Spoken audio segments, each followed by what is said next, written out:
Some vegetable plants don't like mulch, and others do really well with it. And there's the question about what kind of mulch should you use? Should I use these oak leaves? What about hay? What about wood mulch? And what about pine needles? There's a lot more to consider when you're spreading mulch around in your garden, and I'm going to share those secrets that I've learned with you. All I have needs, I have not provided. These are both bush blue lake beans. You notice that these young beans here do not have mulch around them, but these do. There's the perfect time of when you can add mulch around your bean plants without hurting the young plants. You see, when the green beans are just emerging from the soil, their new leaves are just so very tender.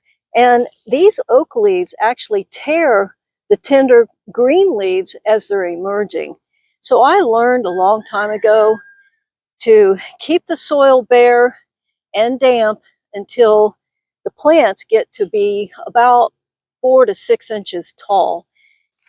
So you see here, these are not the true leaves. We've got the true leaves coming in right here and right here. I wait until these true leaves are at least as big as these first leaves before I add mulch in between and up along the sides. This is a handful of Italian beans that I planted quite a bit later than I planted these bush blue lake beans. You see here, we've got quite a bit of growth past the first leaves that came out. These are tall enough to add the leaves in between and also alongside. So the question about oak leaves, should you use them? By all means, if that's what's growing well where you live, use what God's given you. It all goes together on purpose. The other question you might have is pine needles. Pine needles are great. You don't have to worry about your oak leaves or your pine needles causing your land or your soil to become too acid. If it does change the acidity of your soil, it's pretty much not even worth mentioning. It's very, very slight. And in the case of green beans, well, my soil is alkaline. And the green beans perk up when I put oak leaves around them. Is it because it's adding acid to the soil? I really don't know. I just know that they do really well when I put oak leaves around them. If I leave them bare, like the ones down at the other end of this bed, they don't do near as well, even though I care for them the exact same way. Pine needles, same story. They do well with pine needles. I use what I've got for free, and that's oak leaves and pine needles. These are Ford Hook butter beans. Notice the mulch. This is a volunteer tomato. I don't normally put mulch around the tomatoes, and I'll get to that in just a moment. On the other side of me, these are zipper peas. Notice I don't have mulch around them yet. I'm waiting for them to get bigger. I want to get more growth from these leaves. They're right down in here. They've got about another week to go before I'm going to put mulch right up next to them. These are black-eyed peas. They too love to have mulch up around them. These are quite a bit older than the zipper peas that are down that way. And I just waited until they had some good growth on them, and then I packed the leaves up around them. Did you notice that the corn does not have mulch around it either? Get to that in a minute. Let's take a look at the squash that I have. When I first learned how to garden, one of my favorite books was Ruth Stout, and she is the one that introduced me to the idea of putting mulch in your garden. Now, she used hay. I had leaves. Leaves have worked great for me for decades. I didn't have the internet back then, so that's all I had to go with. Now that there's internet, there's also this thing about trellising up your cucumbers and your squash. I didn't even know about that, and I've always had better success letting them grow around on top of the mulch than I have with trellising them. My tomatoes do not have mulch around the bottom. They probably would do well with mulch, but I don't know about where you live, but where I live, we have a terrible problem with stink bugs.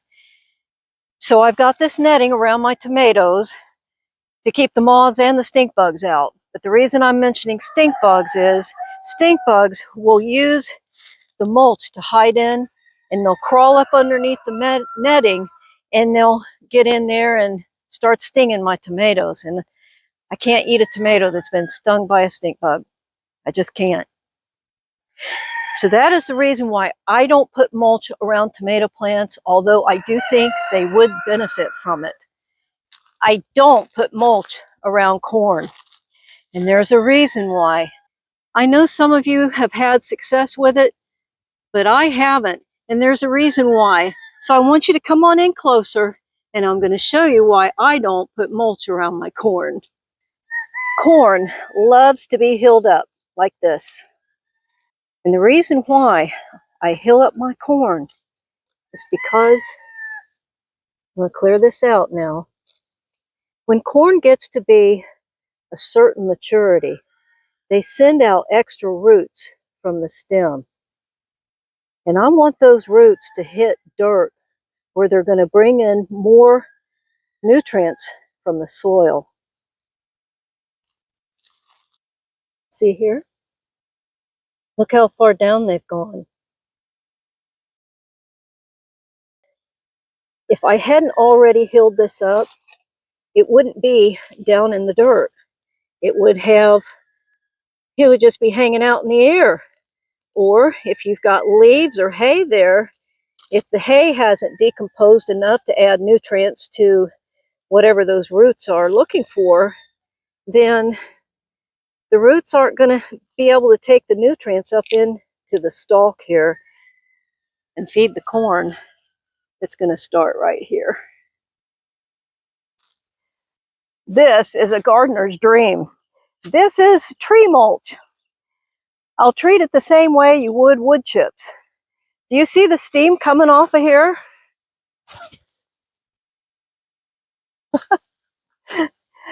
I don't know, but that's just thrilling to me. That means that all of this is starting to break down, and it creates a heat as it's breaking down. And that is one day going to translate into nutrients for my garden. For now, I'm going to use it in the pathways only. I don't want to push this up next to my plants because while it's breaking down, it needs nitrogen. And it's likely to take the nitrogen away from my plants. Eventually, after it's broken down, it returns that nitrogen back into the soil wherever it is that you have it. So the things that I'm going to do with it is pathways. I'm also going to use it where I'm expanding my garden so I don't have to till, and it will enrich the soil underneath it so that the soil will be ready no sooner than 6 months from now, possibly as long as a year. The first thing I've got to do is get it away from my tomato plants.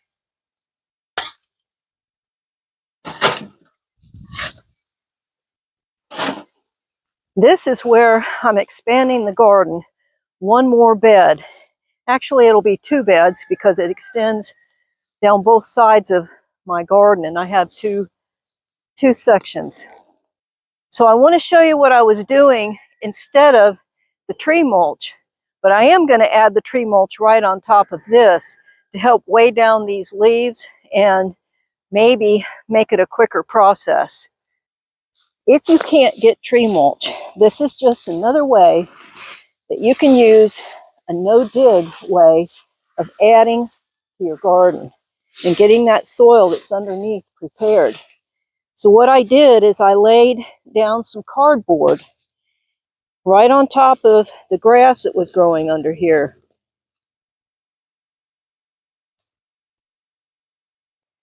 So you see here the grass has died, but the dollar weed is being very persistent. But if you keep that dollar weed covered up for long enough, it will eventually die. So you can lay down cardboard, get it soaking wet, and then cover it with leaves and keep this damp, and it will eventually kill everything that's underneath it. You see where the dollar weed here, I'm going to have to go along the sides and get rid of it, or it will spread underneath these leaves again. After that, then you can just maintain the edges and keep the dollar weed out of your garden. I'm aiming to get this at least 6 inches deep. If it was just the wood mulch, I would go 12 inches deep.